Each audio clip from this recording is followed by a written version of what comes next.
രാജ്യത്തിന്റെ നടുക്കമായി മാറിയ Ahmedabad വിമാനാപകടത്തിൽ aircraft accident investigation ബ്യൂറോയുടെ പ്രാഥമിക അന്വേഷണ റിപ്പോർട്ട് പുറത്ത്. വിമാനം പറന്നത് 32 സെക്കൻഡ് മാത്രം.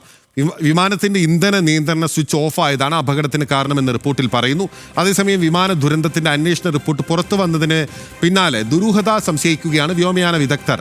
ഇന്ധന നിയന്ത്രണ സ്വിച്ചുകൾക്ക് ആകസ്മിക ചലന സാധ്യതയില്ല. പ്രത്യേക സംരക്ഷണത്തോടെയാണ് കോക്പിറ്റിലെ സ്വിച്ചുകൾ വിന്യസിച്ചിരിക്കുന്നത്. അപകടത്തിൽപ്പെട്ട വിമാനത്തിന്റെ കോക്പിറ്റ് നിയന്ത്രണ സംവിധാനങ്ങൾ 2019-ലും 2023-ലും മാറ്റി സ്ഥാപിച്ചിട്ടുണ്ടെന്നും കണ്ടെത്തലുണ്ട്. ശ്രീജിത്ത് ബാലകൃഷ്ണൻ നമുക്കൊപ്പം വിവരങ്ങൾ നൽകാൻ നാഷണൽ ഡെസ്കിൽ നിന്ന് ചേരുകയാണ്. ശ്രീജിത്ത്, ഏറ്റവും പ്രധാനപ്പെട്ട ഒരു കാര്യം, ഇതിൽ പൈലറ്റുമാരുടെ പിഴവ് എന്ന ധ്വനി ഈ റിപ്പോർട്ടിനുണ്ട് എന്നുള്ളത് പൊതുവിൽ ഉയർന്നു വരുന്ന ഒരു കാര്യമാണല്ലോ. പക്ഷേ ഈ പൈലറ്റുമാർ 2 പേരും മരിച്ചു പോയിരിക്കുന്നു എന്നുള്ളത് നിർഭാഗ്യവശാൽ ഒരു യാഥാർത്ഥ്യമാണ്.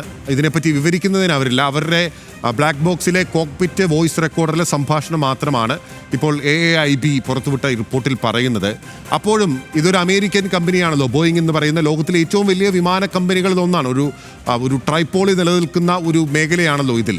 അപ്പോൾ എഞ്ചിൻ തകരാർ ഉൾപ്പെടെയുള്ള കാര്യങ്ങൾ പുറത്തു വന്നാൽ വിമാന ബിസിനസ്സിനെ തന്നെ അത് ബാധിക്കും എന്ന് വിമർശകർ പറയുന്നുണ്ട്. അപ്പോൾ മാനുവലി നമുക്ക് ഓഫാക്കാൻ സാധിക്കില്ല എന്ന് വ്യോമയാന വിദഗ്ധരും എക്സ്പീരിയൻസ്ഡ് ആയിട്ടുള്ള പൈലറ്റുമാരും പറയുന്ന ഈ സ്വിച്ച് എങ്ങനെ ഓഫായി പോയി എന്ന് വിശദീകരിക്കേണ്ട ബാധ്യത വിമാന കമ്പനിക്ക് ഉണ്ടാകില്ലേ? ഈ പൈലറ്റുമാരുടെ തലയിലേക്ക് ഇത് കെട്ടിവെക്കാനുള്ള നീക്കം നടത്തുന്നു എന്ന ആരോപണത്തെ ശരിവെക്കുന്ന എന്തെങ്കിലും വസ്തുതാപരമായ കണ്ടെത്തലുകൾ ഉണ്ടോ? ബിനിൽ, നമ്മൾക്ക് ആ ചിത്രങ്ങൾ കണ്ടതാണ്. അതായത് ആ കറുത്ത നിറത്തിലുള്ള 2 ബട്ടണുകളാണ് ഈ എഞ്ചിനിലേക്ക് ഇന്ധനം പ്രവഹിക്കേണ്ട ഫ്യൂൽ കൺട്രോൾ എന്ന് പറയുന്ന 2 ബട്ടണുകൾ. അത് സാധാരണഗതിയിൽ മാനുവലി മാത്രമേ അത് നീക്കാൻ കഴിയുകയുള്ളൂ. അതായത് ആ കറുത്ത ബട്ടണുകൾ ഒന്ന് ഉയർത്തിയ ശേഷം സ്വിച്ച് താഴേക്ക് വലിച്ചിടണം. അതാണ് അതിൻ്റെ രീതി. നമ്മൾ സാധാരണ ഗിയർ ലിവറെല്ലാം ചെയ്യുന്നത് പോലെ ഒന്ന് ഉയർത്തിയ ശേഷം സ്വിച്ച് താഴേക്ക് വലിച്ചിടണം. അല്ലാതെ സാധാരണഗതിയിൽ ഒന്ന് കൈ തട്ടിയാൽ പോലും, വെറുതെ ഒന്ന് കൈ തട്ടിയാൽ വീഴുന്നതല്ല ഈ എഞ്ചിനിലേക്ക് ഇന്ധനം പോകേണ്ട അല്ലെങ്കിൽ ഇന്ധനം പ്രവഹിക്കേണ്ട സ്വിച്ച് എന്ന് പറയുന്നത്. ആ സ്വിച്ചുകൾ 2ഉമാണ് ഒരേ സമയം ഓഫായിരിക്കുന്നത്. റൺ മോഡിൽ നിന്നും കട്ട് ഓഫ് മോഡിലേക്ക് പോയിരിക്കുന്നു എന്നാണ് റിപ്പോർട്ടിൽ പറയുന്നത്. റിപ്പോർട്ടിലെ ദുരൂഹത എന്ന് പറയുന്നത്, റിപ്പോർട്ടിൽ പറയുന്നത് 2 പൈലറ്റുമാർ തമ്മിൽ സംസാരിക്കുന്നുണ്ട്. ആരാണ് സ്വിച്ച് ഓഫ് ചെയ്തത് എന്ന് ഒരു പൈലറ്റ് ചോദിക്കുന്നുണ്ട്. അപ്പോൾ സഹ പൈലറ്റ് പറയുന്നുണ്ട്, ഞാൻ ഓഫ് ചെയ്തിട്ടില്ല എന്ന് പറയുന്നുണ്ട്. ഈ റിപ്പോർട്ടിൽ ഏറ്റവും പ്രധാനപ്പെട്ട ദുരൂഹത എന്ന് പറയുന്നത് ഇത് ആരൊക്കെ തമ്മിലുള്ള സംഭാഷണമാണ്. ആരാണ് ആ ചോദ്യം ചോദിച്ചത്? ആ ചോദ്യം ചോദിച്ച ആരാണെന്ന് അറിഞ്ഞാൽ ഒരു പക്ഷേ ഇതിന് കുറച്ചുകൂടി വ്യക്തത വന്നേക്കും. ആരാണ് സ്വിച്ച് ഓഫ് ചെയ്തത് എന്ന് ചോദിച്ച ആളാണ്. അപ്പോൾ അയാൾ സ്വാഭാവികമായും സ്വിച്ച് ഓഫ് ചെയ്തിട്ടില്ല എന്ന് നമുക്ക് അനുമാനിക്കേണ്ടി വരും.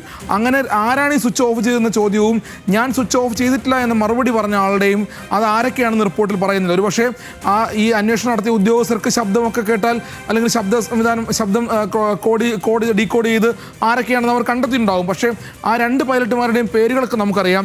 പക്ഷേ ആ 2 പൈലറ്റുമാർ ആരാണ് ഈ ചോദ്യം ചോദിച്ചതെന്ന് പറയുന്നില്ല. അതൊന്ന്. രണ്ടാമത്തേത്, ഒരു കാരണവശാലും സാധാരണ ഞാൻ നേരത്തെ സൂചിപ്പിച്ചതുപോലെ തട്ടി വീഴുന്ന അല്ലെങ്കിൽ കൈതട്ടി വീഴുകയോ ഓട്ടോമാറ്റിക്കലി വീഴുന്ന ഒരു സംവിധാനമല്ല ആ സ്വിച്ചിനുള്ളത്. അതിനെ ഇൻ്റർലോക്ക് ചെയ്തുകൊണ്ട്, അതിനെ പ്രൊട്ടക്ട് ചെയ്തുകൊണ്ട്, അങ്ങനെ തട്ടി വീണാൽ പോലും ഒന്ന് പ്രൊട്ടക്ട് ചെയ്യാനുള്ള സംവിധാനം കൂടി നമ്മൾ ഈ ദൃശ്യങ്ങളിൽ കാണുന്ന ഫ്യൂൽ കൺട്രോൾ സ്വിച്ചിനുണ്ട്.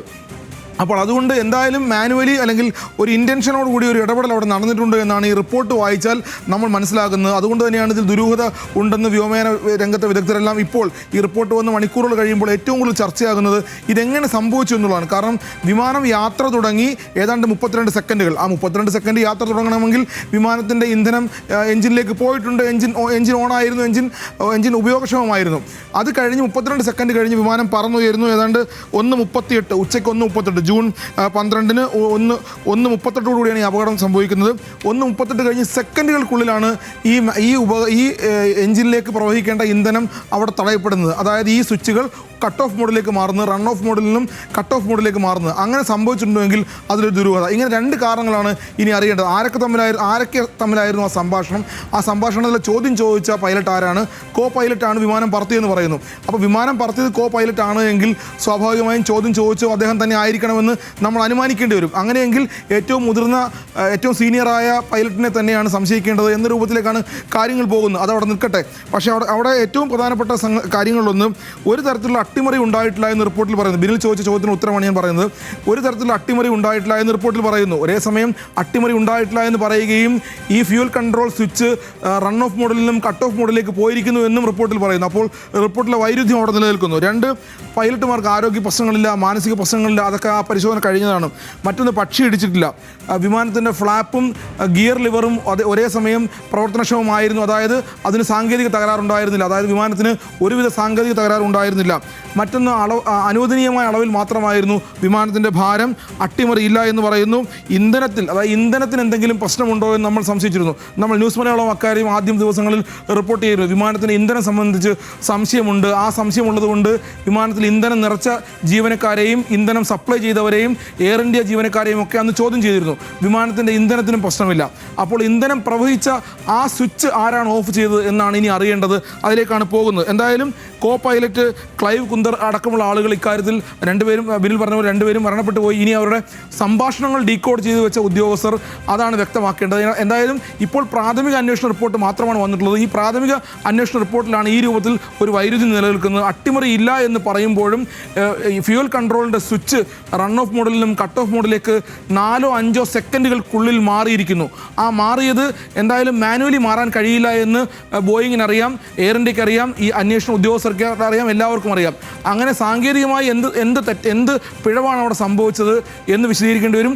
മറ്റൊന്ന് മനുഷ്യൻ്റെ കൈകൊണ്ട് എന്തെങ്കിലും അട്ടിമറി അവിടെ നടന്നിട്ടുണ്ടോ? അതായത് ഈ 32 സെക്കൻഡുകൾക്കുള്ളിൽ പറന്നുയർന്ന് 32 സെക്കൻഡുകൾക്കുള്ളിൽ മനുഷ്യൻ എന്തെങ്കിലും തരത്തിലുള്ള ഇടപെടൽ അവിടെ നടത്തിയിട്ടുണ്ടോ എന്നും ഇനി അറിയേണ്ടതുണ്ട്. അത് ഈ ശബ്ദം ഡീകോഡ് ചെയ്താൽ സ്വാഭാവികമായും ഈ അന്വേഷണ റിപ്പോർട്ടിൻ്റെ ഇപ്പോൾ പ്രാഥമിക അന്വേഷണ റിപ്പോർട്ട് മാത്രമാണ് പുറത്തു വന്നിട്ടുള്ളത്.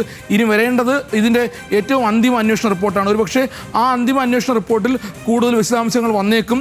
ഇനി ബിനിൽ ചോദിച്ച അവസാന ചോദ്യം ബോയിങ്ങിനെ സംബന്ധിച്ച് ബോയിങ് എന്തായാലും ഇതിൽ വലിയ വിശദീകരണം നൽകേണ്ടി വരും. ഒരുപക്ഷെ ഈ അന്വേഷണ ഉദ്യോഗസ്ഥർക്ക് മുമ്പിൽ ബോയിങ് കാര്യങ്ങൾ വിശദീകരിച്ചിട്ടുണ്ടാകാം. അത് ഈ റിപ്പോർട്ടിൽ പറയുന്നില്ല.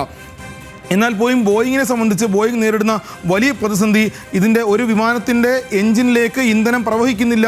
ആ പ്രവഹിക്കാനുള്ള സ്വിച്ചുകൾ ഓഫ് ആകുന്നുണ്ട് എങ്കിൽ അത് ബോയിങ്ങിനെ സംബന്ധിച്ച് വലിയ വീഴ്ചയാണ്.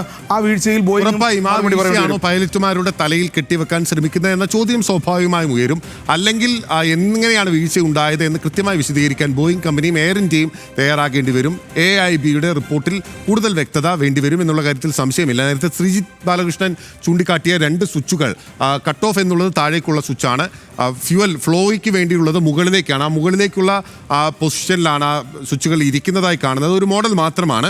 കട്ട് ഓഫ് അതായത് വിമാനം ടേക്ക് ഓഫ് ചെയ്തതിന് ശേഷം തന്നെ ഓട്ടോമാറ്റിക്കായി കട്ട് ഓഫ് ആകാതിരിക്കാൻ അല്ലെങ്കിൽ ആ ഇന്ധന പ്രവാഹം നിൽക്കാതിരിക്കുന്നതിന് വേണ്ടിയുള്ള സംവിധാനങ്ങൾ ഡ്രീം ലൈനർ എന്ന് പറയുന്ന ഈ വിമാനത്തിൻ്റെ സാങ്കേതിക കോക്പിറ്റിൽ സ്ഥാപിച്ചിട്ടുണ്ട് എന്നുള്ളതും ഒരു പ്രധാനപ്പെട്ട കാര്യമാണ്. അപ്പോൾ എങ്ങനെയാണ് മുകളിലേക്ക് ഉയർന്നു നിൽക്കുന്ന അതായത് ടേക്ക് ഓഫിൻ്റെ സമയത്ത് ഉയർന്നു നിന്ന ഒരു സ്വിച്ച് തന്നെ താഴേക്ക് പോയത് അല്ലെങ്കിൽ കൈതട്ടി താഴേക്ക് പോകാതിരിക്കുന്നതിന് വേണ്ടിയുള്ള എയർലോക്ക് സംവിധാനങ്ങൾ ഉൾപ്പെടെ ഉള്ളത് എന്നുള്ളതാണ്. അപ്പോഴാണ് ഇതൊരു സാങ്കേതിക തകരാറാണോ അവിടെ സംഭവിച്ചിട്ടുള്ളത് എന്ന ചോദ്യം വളരെ പ്രസക്തമായി നിൽക്കുന്നത്. ശ്രീജിത്ത് ബാലകൃഷ്ണനാണ് വിവരങ്ങളുമായി നമുക്കൊപ്പം ചേർന്നത്.